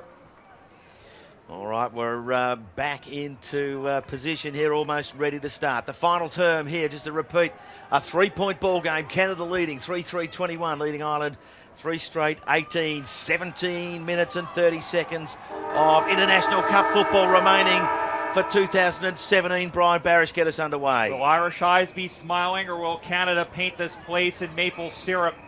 That's the question that will be answered, and out of all of that, we have an infringement in the ruck, and it will be a free kick going the way of the Canadians. Canadians running the picket fence up there, Darren. Well, I like the movie Hoosiers as they go that one through. That's Kerwin, throws that one in long, contest forms, and taking a nice basket catch. I believe that was Rorty, who did a good job of coming over. She looked like Gary Sheffield playing center field at Yankee Stadium. Goes out to the far side, almost turned over again. Picked out a free kick. Believe that was contact in the back. And it will go the way of Canada one more time in Vivian Wynn, who plays her footy for the Ottawa Swans in the AFL Quebec system. As the ball is locked in once again, we'll have a ball up about 40 meters from the target. Opening minute, 4th quarter, Canada still leading by 3. We're back in there. DeRay looks like she's got the tap there, but it's coming out to Canada. Look, kick in there from Hilmy, who's worked pretty hard today, looking for Robertson at the back. The Irish girls look like they can clear here, or they've cleared to a 2-on-1 contest. They've got the numbers here, Canada. They've got to be able to work it out. Willis, it is bringing it back in towards the forward 50 again. Pack sets underneath it. No one can take the mark. Good hard bullocking work there from Bean again. Spilling out now. Opportunity for Kerwin. Kick just dribbles along the ground when she really needed a good one. And they're playing soccer in there. Robertson taken off the foot. He got a little high. And she'll get the free kick. And with 1 goal already to her name, Nicole Robinson from the Calgary Kookaburras. Did see her in the warm-up before the game take a shot from around about here. And she had the cookies on it at that point. But as you pointed out, gentlemen, these ladies will be very tired. They've played a lot of football in the last 2 weeks now. Nicole Robinson with her nose over the football. It's on its way, starts out the right-hand side, coming back, just makes it into the top, into the square in the end. And the Irish look like they're going to clear through Kelly. Kelly clears it up to the near side. 2 green jumpers. Doesn't take a very friendly bounce. Staying on that there is Perry, and the ball will be nurdled out of bounds as we pull out the cricket terms here. And we'll have a boundary throw in. 2.5 minutes gone, final term, 15 minutes to go. Canada had the lead just about post to post with the exception of that little space of time where it was tied at 1 goal apiece. Controlled by the Irish. Here come the Banshees. Knocked down there by Ireland, ironically enough, and then she was pushed in the back and she went down as they handball it off up on the wing position. Ball comes up in the air. Nice mark taken. She's going to play on and just getting away from 1 tackle. Shimmies away from 2 did Kerwin. She handballs it on, but the mustard came off the hot dog. Ball goes to ground. Umpire circling like a vulture. Now he throws his hands in the air like he cares very much. And again, a rolling rugby maul, just like a rolling boil, just like food, and I'm hungry. Well, I hope that the umpire puts the whistle away in this last quarter, Darren, where he can. Obviously, let him play. Keep an eye on Fitzpatrick. She's been in the hands of trainers twice now, one for an ankle injury and one for a really heavy blow at the start of this quarter, but she seems to be soldiering on okay. It's getting atrocious out there. It really is. Clever work there from trainer, sees it over the line. Just a few words there. They're playing for keeps. Just, ladies and gentlemen, remember, they're playing for their country here, and there's some silverware at stake here. 3.5 past already in this final quarter. Coming out that time through Hilmy. She's worked pretty hard, puts it inside 50 again. Irish girls with the numbers if they can get it out here along the boundary line. It's a kick aim for Cullen. Into the body there, but just missing the target to the right, and it's out of bounds on the full. The Canadians will bring it back into play. Umpire pretends he's an airplane landing at Tullamarine Airport. We'll have a free kick on that wing position for the Canadians as they send their rockets in flight, going up high. Nice mark, going up and taking it with her fingertips was Colleen Quinn. She's had a bit of the footy. She's been great. And she tries to change the scenery in the middle of the ground. And it's marked. They'll clear it out to the near side. The team's got to do more of this. Donnelly, she was claimed, and a free kick's been awarded as the Irish fans sitting right behind the goals there let their voices known. She'll go back with Willis on the mark. Goes into the center of the ground. Ball goes to ground there. Picked up by Kelly. Goes back to go forward. Now releases out the left side. As Jatwin will bop in front of Bean. Bean will run forward. She has a bounce, but my goodness, she needs to learn how to bounce. That one goes in the middle of the ground. It's corralled. They still have numbers due, the Irish. Cullen handballs it on. There's a kick for goal. Yes, sir! What a goal by Linda Connolly. 4 behind. It sounded so good too, Brian, but she's just missed to the left-hand side there under pressure. Behind it was a of the century. kick. A tired-looking kick there, Darren. How will they bring it back for Canada? Just trying to keep it out of trouble. They're coming again here. Breen. Tackled hard was Kelly. She's got her hands on the footy a little bit in this final term. These girls fighting hard for this football. Umpire won't pull it up yet. And there's a free kick for a high shot. I think it's going to Kelly. And she does look very tired, leg weary there. I'm not sure this distance is in her wheelhouse. She'll be looking to pass it off if she can. Lead ignored by Aisling Gillespie there. Gives it her best, puts it to the right spot, the hot spot. Gillespie couldn't get it. Just a little toe poke off the ground there. Running towards it. In the back. Oh, well, she tried to shepherd it over the line here. Has received a push in the back. I'll let it go. And this kick is on the full, and Canada through Bean are going to put it back towards this hot spot. Well, If I'm going to make a mistake, it's got to be on the biggest stage. Ball goes into the middle, a nice mark taken by Fitzpatrick, who stood tall. So Clara Fitzpatrick, and you reckon that this is on the edge of her reality, you would think, maybe even beyond it. She comes forward. She has a pretty good kick into the mixer, up high, off the chest, whacked backwards. After it was Breen. Ireland knocking on Canada's door, and the ball goes out of bounds. It'll be a boundary throw and about 5 meters around. Canada starting to tighten the screws a little bit, Darren. Yeah, certainly are. The pressure on the Canadian back line is quite intense at the moment. So, yeah, if the Irish can get a goal out of this, that'll put them just hanging on. The Canadian defence here. No one can get it out there. We're about 14 to 15 metres around from the Irish goal. It's 19 plays 21. We've travelled 7.5 minutes nearly. And they pushed this Duray final up turn. into the ruck. She Biggest took that first out. use. It bounces loose in the square. There's a shot on goal. They love it, the girls, the Irish girls. Colleen Quinn. It was Colleen Quinn, and the Banshees take the lead at the 7.5 minute mark of the final quarter. We spoke earlier today about the use of Laura Duray, that she's now pushed up into the midfield. She got on the end of about 4 or 5 handballs earlier, comes all the way up, takes the ruck contest at the top of the goal square, gets it into a little bit of space, and heads back to her spot in the back half now. And we were wondering when they were going to do that, Darren, and it's almost like a horse race. They were just sort of drafting right in behind, and now they've thrown that one into another gear. But Canada is not out of this one yet, the defending champions, and they're going to get a free kick through Moreau. Valerie Moreau will go back. She'll have a look around. Instead, she handballs it. In fact, it wasn't even her kick.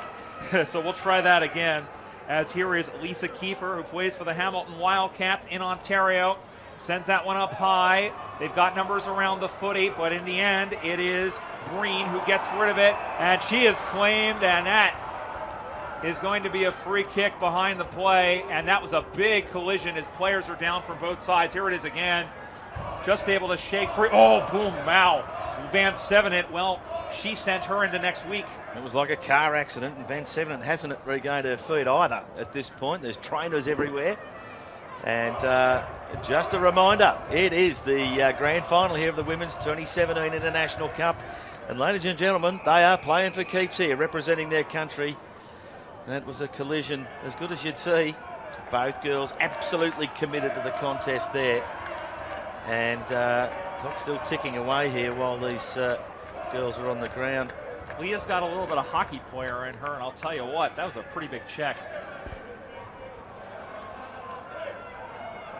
The Irish girl on her feet. We're just waiting on Leah Van Sevenett now. She didn't look well as soon as she hit the ground, and she, of course, well, I'll say the instigator of the contact. She arrived there to apply a bit of a bump on her opponent, and it looks like she's getting to her feet now. Trainers taking her from the field, it appears. She's had, she's had taken a lot of hits in this game. As we said, coming through is the French are on TV. Hello, boys. I think that might be the Irish supporters.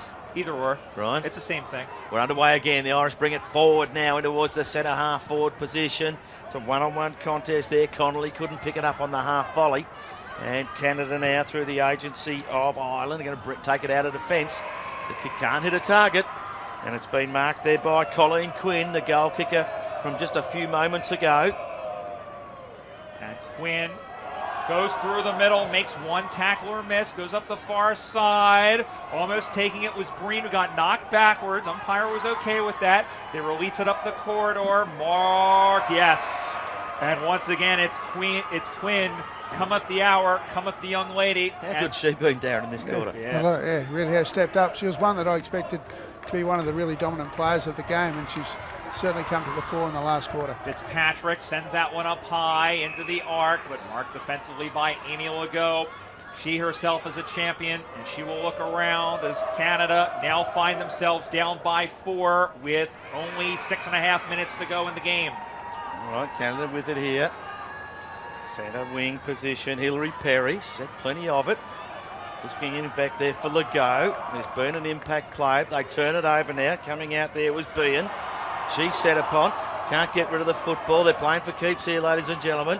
Pack forming around this. Umpire's going to let them go as long as they can. But we'll have a ball up here as we cross the 11.5-minute mark. Just a reminder, these quarters, 17.5 minutes as set, no time on. It's 21 plays 25, Ireland in the lead. Buckle your seatbelts, my friends. Ball is in the middle of the ground. Trainer fell over the footy. A lot of black jumpers in there. In fact, it's like a 4-on-2. That ball ain't going anywhere. It's stuck as a dud somewhere in the mud, somewhere in the swamps of the Docklands. Right in the middle of the ground here at Etihad Stadium. Crowd is building here ahead of Carlton and Hawthorn, but a lot of people are here to watch this International Cup Grand Final. Here's Legault, who throws that one on to the right, tracking back and taking the mark. Well, she climbed the ladder and picked out a lemon, did Breen, and she's really stepped up her game as well. Been very impressed with Breen and Quinn, who have really come to the fore. Breen out towards centre wing, turns it over. Now's a chance here with the gold coming in back into forward 50. A mark has been taken there by competition Valerie Moreau, competition MVP, awarded last night. It's the perhaps the Brownlow equivalent of the International Cup for women. She's got it outside, backing herself in here. She's realised that line is 50 metres.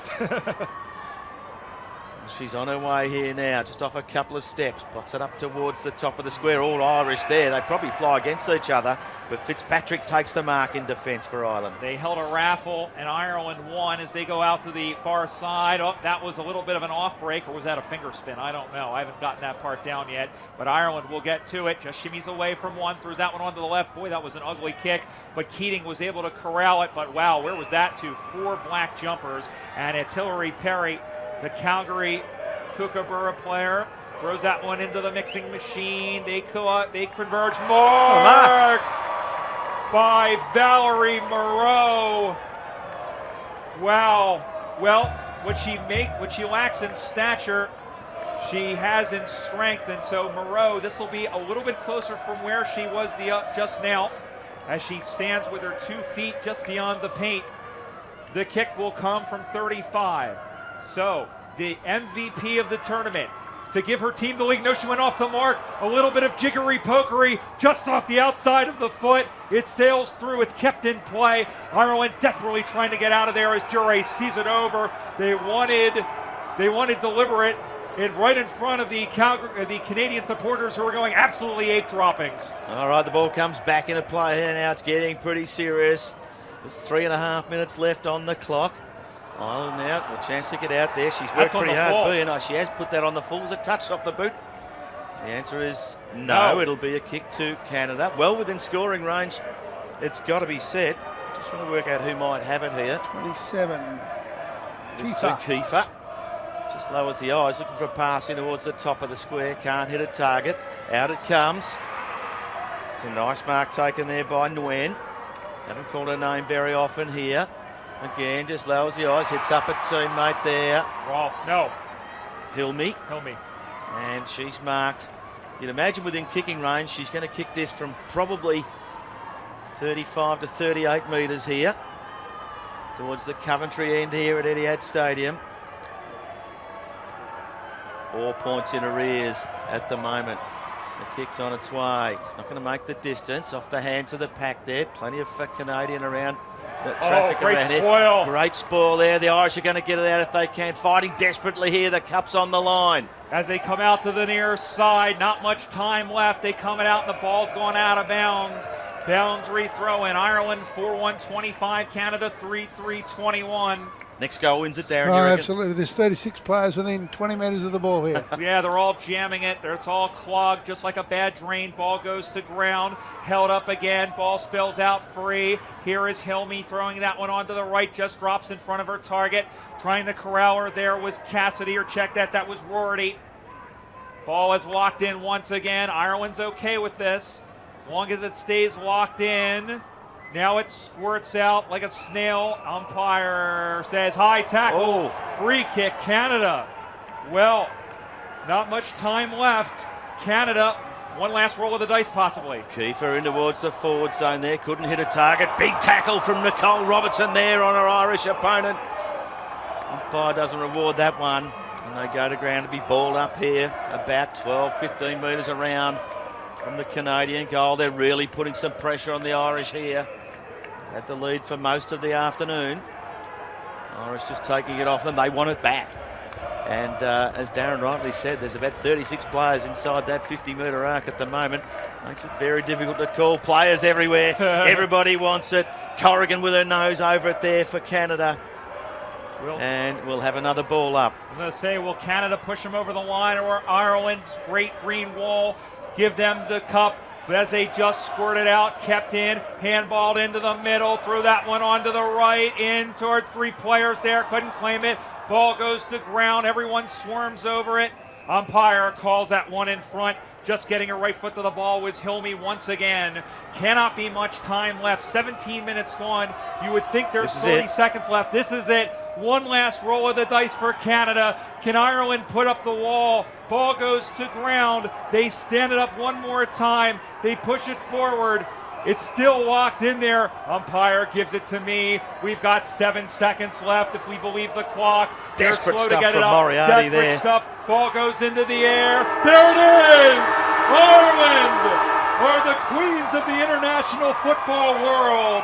In a heart-stopping game, the Banshees are tops. They are your 2017 AFL International Cup Women's Champions. They have done the deed over the defending premiers from Canada. The final score, the Ireland Banshees 4-1-25, Canada 3-3-21, and that will go down as the best final in international women's history. Wow, how about that, Darren? And with a name like Flanagan, you'd be pretty pleased with an Irish win, have to say. They had to work really, really hard to get the nose in front. They played some fast footy early in the quarter, got the ball in the front half. Laura Giroux went down there, dispatched into space, and it was Colleen Quinn who got on the end of it, kicked the goal, and then it was, let's just park the bus in front of the goals. And Canada had probably 15 inside 50s for the quarter and really couldn't get it inside 30. So having a lot of shots from 35, 40 out, which were killed on the goal line. So full credit to the Irish, the way they defended the last 10 minutes. Yeah, park the bus, as you put it, behind the footy there for those last few minutes. It was more like an army in green footy jumpers, and no one was getting through there. That was pretty impressive stuff. Desperate stuff from both teams. And they did what Darren said, was that you just got to quell that forward momentum, which is what they did. They had absolutely no room. They had no outlets through the back, and that's just a credit to the defensive back half for this Irish team. So this rivalry continues in international Australian rules football for women between these two teams. Of course, Ireland playing in their 3rd consecutive International Cup Grand Final, and that's their 2nd title, of course, having also won it in 2011. And for Canada, the defending champs from 2014, to go down today by just the 4 points. Well, it was a pulsating finish in the end there. I just love the desperation from both. Brian might need a smoke and a lie down at some point. My hands, I have pins and needles. Either that or I have to check myself in the hospital.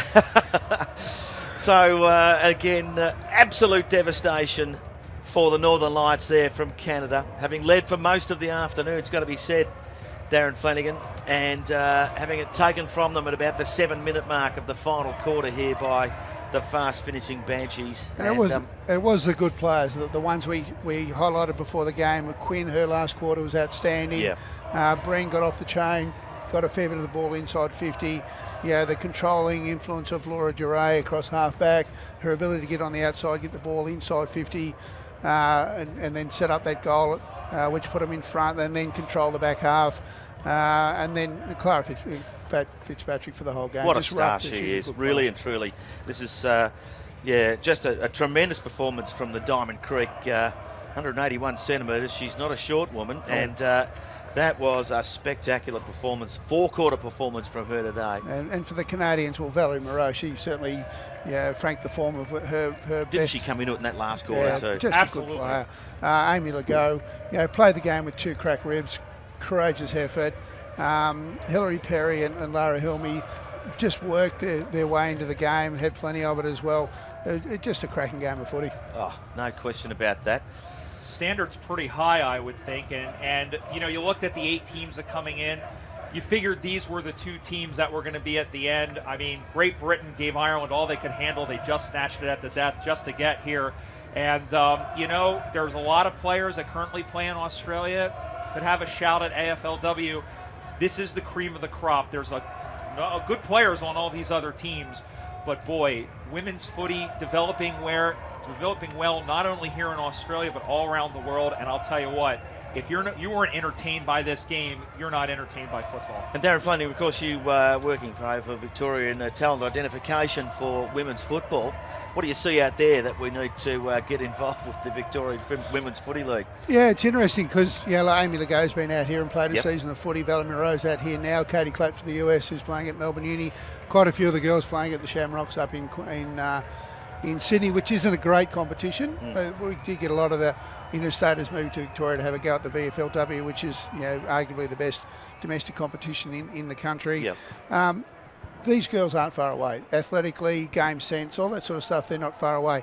Yeah, there's a few awkward but effective kicking actions, which they'll have to tidy up to step up. You can iron those wrinkles out. Yeah, and a lot of them, all they need to do is come over here and play a good full season against really quality opposition. Now, they get challenged here. I'm not sure they would get challenged in their domestic competitions back in their own country. And that is the challenge. How do you continue to improve if you're not being challenged all the time? And these competitions here certainly challenge the best. And, full credit to Valerie. She came out as a, like I said, a Div 1 standard player who's now a regular state league player and doing really well. And full credit, she worked her butt off. Yeah, I would say she's probably. I'm sorry, go ahead. Go. I was going to say they're probably best. Probably their best on ground. Legault had a cracking game as well. So your boss out there too, Gil McLaughlin, just on the ground there, and Grant Williams about to make Great the Grant announcements Williams, for the former CEO of AFL Victoria. That's correct. From Maribna boy, actually. Yes. He was introducing me to everyone last night. A cracking bloke, Treya. He's just about ready to go. He always looks like he's about ready to go. He does do. So are we commentating the presentation, or is that going to the on-field mic? I think we'll let that go at some point. We might have to do it from here.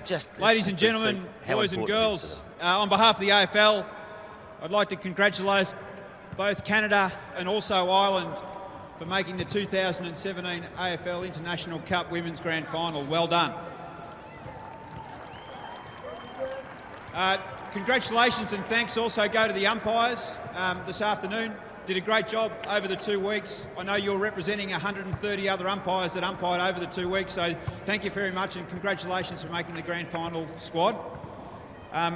To Canada, I know that the result didn't go your way today. Thank you very much for coming over and playing in the International Cup. Thank you so much for the way you've played the games over the last 2 weeks. Commiserations on today's grand final, but we look forward to having you back in 3 years and a safe journey back to Canada for all of you. Thanks very much. Before we present the grand final trophy to Ireland, we do have a Best Player Award. We're lucky enough to have CEO of the AFL, Gil McLaughlin, here with a couple of his family members as well. So thanks for coming, Gil. You're going to present the best player on the ground to Irish player number 12, Carol Breen.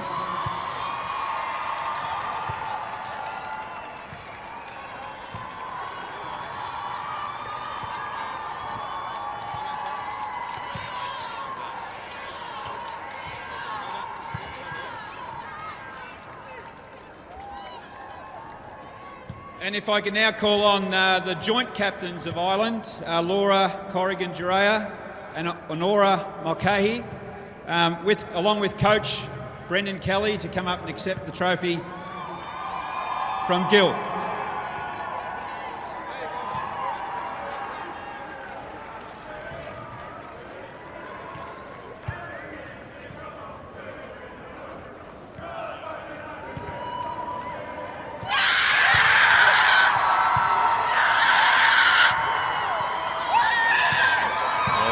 The cup presented to the Ireland Banshees here, the champions. We were going to hear from the coach and captain. I think we've missed that opportunity. Thank you very much, everyone. We'll let the Irish celebrate, and thanks again to Canada. Thank you. The best player on the ground. The celebrations begin as they're handed the cup by AFL Chief Executive Gillan McLaughlin. And it will be a party to end all party. Get amongst the crack there, Darren. It's a famous victory and their second title, the Ireland Banshees. Gentlemen, that's just about all I've got time for here To you, Brian Barish, and your trip to Australia, you've had a massive impact. Aside from the fact you called it beautifully today, very, very entertaining. Enjoy your trip home. Thank you. Hopefully we'll see you in 3 years' time at the National Cup again. Darren Flanagan, as a Geelong supporter, an absolute privilege, mate, and great to have you alongside us during the call today. This has been Ian Doherty on behalf of Darren Flanagan and Brian Barish, signing off in the National Cup 2017 Women's Grand Final.